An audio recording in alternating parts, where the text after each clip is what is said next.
the role of CPT communication in healthcare, as you talked about that in the session? No, so CPT stands for Continuing Professional Development. There's another term called CME, which is Continuing Medical Education. Now that since medicine is so fast changing, there is every day there are new treatments, every day there are new studies, etc. that are coming, and it's very difficult for doctors to keep up with them. They don't have time to read journals, etc.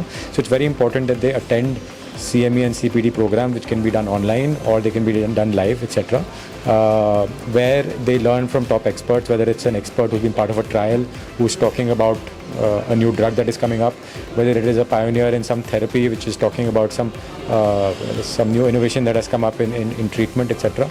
So it's very, very important for doctors to keep learning all of this. In the US, it is compulsory for doctors to renew their license by having a certain amount of CPT hours. In India also, in multiple states, it's become compulsory. It's not compulsory in all, but we have a huge amount of CME CPT activities that happen here, whether they're live, whether they're online.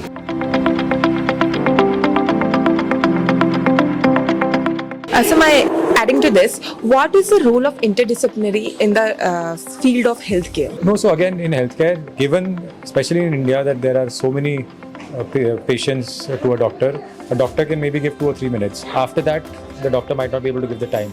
So the patients go and ask a nurse, they go and ask a caregiver, they go and ask the attendant outside, they go and ask an allied healthcare worker.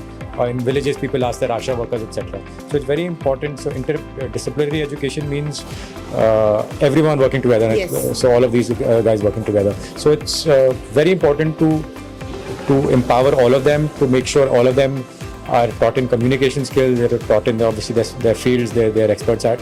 But soft skills are very important because these days you're seeing for protests of doctors, etc., violence against healthcare professionals, etc. Because people, when they get into emotions, they misbehave. But if they're communicated properly, that there was no way of the patient being safe. A good communication is then they'll calm down. Yes. If a doctor is just moving away and saying he could not be saved, the person is getting agitated. But if there is a nurse or allied healthcare worker or somebody else from the hospital administration who's saying these are the complications, calmly explaining to them and showing them empathy, then the violences will come with stop. Thank you for giving us.